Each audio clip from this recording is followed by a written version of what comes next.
Dear students, myself Praveen Kumar Agarwal from Management Department welcomes you in my today's lecture of Strategic Management and Business Policy.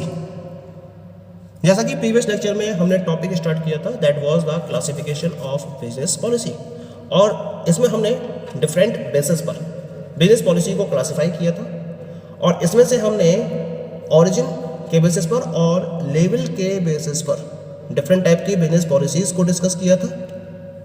आज के lecture में हम further basis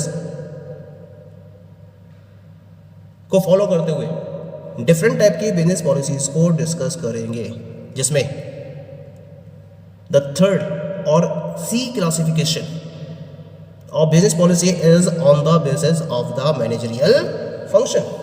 तो यहाँ ये जो मैनेजरियल फंक्शन के बेसिस की बात कर रहे हैं, तो मैनेजरियल फंक्शन के बेसिस पर यहाँ मैंने इसको तीन टाइप्स में डिवाइड किया है। The first one is the planning policy, second one is the organization policy, and third one is the motivation and control policy. So let us have a discussion on the very first one, and this is the planning policy. Such policy embraces future courses of action as they are formulated to achieve business targets. These can be organization wide or department wide policy. यानी कुल मिला के जो future courses of actions हैं उनको achieve करने के point of view से इन पॉलिसीज़ को फॉर्मुलेट किया जाता है। इसके रेफरेंस में बिजनेस टारगेट्स सेट किए जाते हैं, और इन बिजनेस टारगेट्स को अचीव करने के पॉइंट ऑफ व्यू से ये प्लानिंग पॉलिसीज़ फॉर्मुलेट की जाती हैं। अब इन जो प्लानिंग पॉलिसीज़ हैं इनको या तो ऑर्गेनाइजेशन लेवल पर या फिर डिपार्टमेंटल लेवल पर भी फॉर्मुलेट किया जा सकता है। The second policy under it organizational policy, जैसा कि नाम से जाहिर है, policy concerning organizational goals and objectives are termed as organizational policy। यानी कि organizational goals और objectives को ध्यान में रखते हुए जिन पॉलिसीज़ को फॉर्मुलेट किया जाता है उन्हें हम organizational policy में कंसीडर करते हैं। Next and the third one is motivation and control policy. This is the policy established to motivate or encourage employees as well as to control their activities so as to meet the firm's objectives while satisfying the personal goals of the employees। यानी कि organisation के goals और objectives को follow करने के point of view से आपने organisational policies तो डेवलप कर दी, लेकिन उनको आप प्रॉपरली अचीव करने की पोजीशन में हमेशा रहो। इसके लिए कंट्रोल पॉलिसी को डिसाइड किया जाता है, और इसके साथ साथ जो एम्प्लॉयज़ हैं उनको मोटिवेट और एनकरेज करने के पॉइंट ऑफ व्यू से मोटिवेशन पॉलिसी को फॉर्मुलेट किया जाता है। तो जो मोटिवेशन पॉलिसी है उसका पर्पज होता है एम्प्लॉयज़ को मोटिवेट करना, एनकरेज करना, और उसके साथ साथ उनकी एक्टिविटीज़ को भी कंट्रोल करना, जैसे कि जो फर्म के ऑब्जेक्टिव हैं उनको अचीव किया जा सके, और उसके साथ साथ जो एम्प्लॉयज़ हैं उनके पर्सनल गोल्स को भी सेटिस्फाई किया जा सके। क्योंकि एम्प्लॉयज़ सेटिस्फाइड कब होंगे? जब उनके पर्सनल गोल्स भी अचीव हो रहे हों, ऑर्गेनाइजेशन के गोल्स अचीव हो रहे हों। ये तो मेन पर्पस रहता है, लेकिन इसके साथ साथ अगर ऑर्गेनाइजेशन में जो एम्प्लॉयज़ हैं उनके पर्सनल गोल्स भी सेटिस्फाइड हो रहे हैं तो इसके रिजल्ट्स सुपीरियर होते हैं। तो इस पर्टिकुलर पर्पज को अचीव करने के पॉइंट ऑफ व्यू से मोटिवेशन एंड कंट्रोल पॉलिसी को फॉर्मुलेट किया जाता है। Now come to the next basis of classification of business policy, and this is on the basis of the function। तो function को ध्यान में रखते हुए हम पॉलिसीज को production policy, human resource policy, marketing policy, finance policy और accounting policy में डिवाइड कर सकते हैं। Come to the very first one, and this is the production policy. यानी कि प्रोडक्शन के रेफरेंस में जो पॉलिसी फॉर्मुलेट की गई है या प्रोडक्शन गोल्स को अचीव करने के पॉइंट ऑफ व्यू से जिस पॉलिसी को डिसाइड किया गया है वो प्रोडक्शन पॉलिसी कहलाती है। Raw material purchase policy, repair and maintenance policy, technology adoption and development policy, quality control policy, inventory policy, research and development policy are some of the examples in this category. तो ये कुछ examples हैं जो production policy में focus किए जाते हैं या प्रोडक्शन के रिगार्डिंग पॉलिसी को फॉर्मुलेट करते समय इन पर्टिकुलर फील्ड्स को फोकस किया जाता है।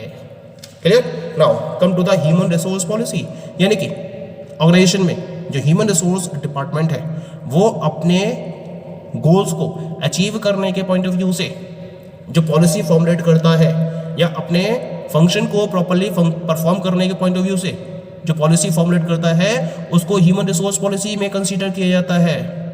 Recruitment policy, training policy, employ career development policy, wage and salary policy, placement policy, promotion policy and transfer policy, employ participation policy, ये कुछ एग्जाम्पल्स हैं जो ह्यूमन रिसोर्स पॉलिसी में कंसीडर किए जाते हैं या इन पर्टिकुलर पॉलिसी के बेसिस पर ओवरऑल ह्यूमन रिसोर्स पॉलिसी को डेवलप किया जाता है। Clear. The third type is the marketing policy, यानी कि ऑर्गेनाइजेशन में जो मार्केटिंग डिपार्टमेंट है वो अपने पर्टिकुलर फंक्शन को या अपने गोल्स को अचीव करने के पॉइंट ऑफ व्यू से या अपने फंक्शंस को परफॉर्म करने के पॉइंट ऑफ व्यू से जो पॉलिसी डिसाइड करता है उसको हम मार्केटिंग पॉलिसी का नाम देते हैं। इसमें डिफरेंट टाइप के पॉलिसीज को इंक्लूड किया जाता है, जैसे structure, market structure policy, product policy, price policy, packaging policy, distribution policy, promotion policy, customer service policy, market research policy. ये सारी पॉलिसीज हैं जिनको ध्यान में रखते हुए ओवरऑल मार्केटिंग पॉलिसी को फॉर्मुलेट किया जाता है और उसके बेसिस पर जो मार्केटिंग गोल्स हैं उनको प्रॉपर्ली अचीव किया जाता है। Clear. Fourth type of policy on the basis of function is finance policy, यानी कि ऑर्गेनाइजेशन के अंदर फाइनेंशियल डिपार्टमेंट के रिलेशन में जो पॉलिसी फॉर्मुलेट की जाती है फाइनेंशियल फंक्शंस को परफॉर्म करने के पॉइंट ऑफ व्यू से या फाइनेंशियल गोल्स को अचीव करने के पॉइंट ऑफ व्यू से उसे हम फाइनेंस पॉलिसी में कंसीडर करते हैं। इसमें कुछ पर्टिकुलर कैटेगरीज हैं, कुछ एग्जांपल्स हैं इस कैटेगरी के अंदर, जैसे कि capital structure policy, fixed capital policy, working capital policy, investment policy, dividend policy. और इन सारी पॉलिसीज को कंबाइन करते हुए एक कंप्लीट फाइनेंस पॉलिसी को डेवलप किया जाता है। Clear. Last one is the accounting policy, यानी कि अकाउंट के रिलेशन में जो पॉलिसी फॉर्मुलेट की जाती है उसे हम अकाउंटिंग पॉलिसी में कंसीडर करते हैं, जिसमें हम inventory valuation policy, depreciation policy, deferred revenue expenditure policy, provision policy only for bad debts, इनको कंसीडर करते हैं और इनके बेसिस पर अकाउंटिंग पॉलिसी को प्रॉपरली डेवलप किया जाता है। Okay, now come to the last one, and this last classification of business policy is on the basis of expression. expression के basis पर हम यहाँ पर 3 टाइप की पॉलिसी को डिस्कस करेंगे। The first one is the written policy, second one is the implied policy and third one is the implicit policy. तो पहले बात करते हैं हम किसकी, written policy की। As the name suggests that written policy is the policy of the firm which are published to guide the employees and also to have a basic understanding of the company's rules. Some of the written media where written policies can be found are bulletins or notice boards, news releases, handbooks, booklets या फिर manuals, इसमें हम consider कर सकते हैं। यानी कि return policy को अगर हम जज करें तो नाम से जैसा कि आपको पता चल रहा है, रिटन पॉलिसी फर्म के रेफरेंस में वो पॉलिसी होती है जिसको एम्प्लॉयज को गाइड करने के पॉइंट ऑफ व्यू से पब्लिश किया जाता है और जो एम्प्लॉयज हैं वो कंपनी के रूल को प्रॉपरली समझ सके, इसके लिए भी रिटन पॉलिसी को फॉलो किया जाता है। तो रिटन पॉलिसी का मतलब इन रिटन फॉर्म, यानी कि जब पॉलिसी को रिटन फॉर्म में फॉलो किया जाता है जिससे कि एम्प्लॉइज कंपनी के रूल्स को प्रॉपरली समझ सके और इसके अकॉर्डिंग अपने बिहेवियर को डायरेक्ट कर सके, तो हम इसको रिटन पॉलिसी में कंसीडर करते हैं। पॉइंट क्लियर हो रहा है। हम यहाँ कुछ उन पर्टिकुलर रिटन मीडिया की बात करते हैं जहाँ रिटन पॉलिसीज़ आपको देखने को मिलती हैं। जैसे कि कंपनी का एक बुलेटिन या नोटिस बोर्ड होता है, उस बुलेटिन या नोटिस बोर्ड पर रेगुलर बेसिस पर इंफॉर्मेशन पब्लिश होती रहती है। तो जो कंपनी के डिफरेंट एक्टिविटीज़ के रेफरेंस में रूल्स एंड रेगुलेशंस को डिस्क्राइब कर रही होती हैं, जिसके बेसिस पर एम्प्लॉयज़ को अपने बिहेवियर को डायरेक्शन देनी होती है, यानी कि उनको उनके एक्शन के रेफरेंस में गाइडेंस मिलती है on the basis of the information published on bulletins और नोटिस बोर्ड्स। इसके साथ साथ न्यूज़ रिलीजेस फॉलो की जाती हैं कंपनी की तरफ से, हैंडबुक्स डिस्ट्रीब्यूट की जाती हैं, बुकलेट्स डिस्ट्रीब्यूट की जाती हैं या मैनुअल्स डिस्ट्रीब्यूट किए जाते हैं, जिसमें कंपनी की वर्किंग के रेफरेंस में या कंपनी के कल्चर के रेफरेंस में डिफरेंट टाइप के rules and regulations published form में होते हैं, रिटन फॉर्म में होते हैं, जिसके बेसिस पर एम्प्लॉयज़ प्रॉपरली उन्हें समझ सकते हैं और उसके अकॉर्डिंग अपने बिहेवियर को गाइड कर सकते हैं कि किस तरीके से उन्हें ऑर्गेनाइजेशन के अंदर अपने बिहेवियर को फॉलो करना है।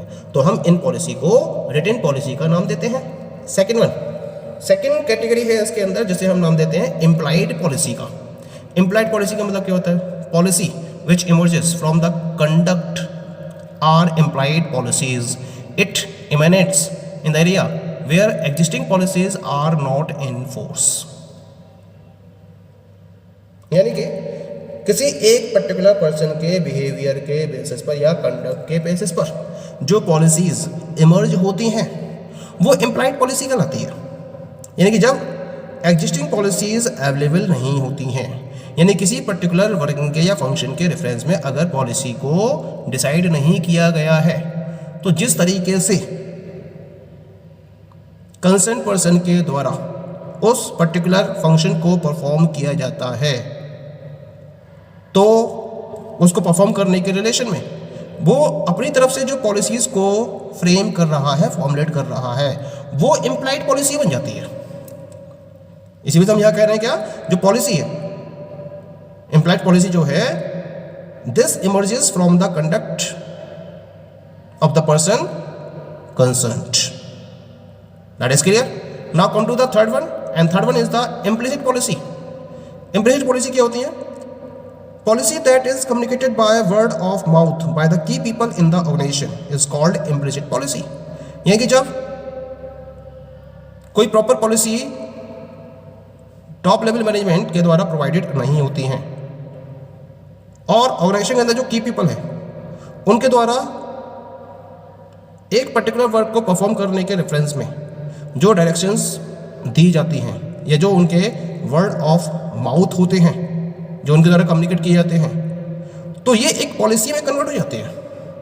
यानी कि इन पर्टिकुलर वर्ड ऑफ माउथ के बेसिस पर जो रेस्ट ऑफ द एम्प्लॉयज़ है वो अपनी वर्किंग को फॉलो करते हैं। तो जो पॉलिसी फ्रेम हुई इसके रेफरेंस में, इसको हम इम्प्लिसिट पॉलिसी का नाम देते हैं। क्लियर?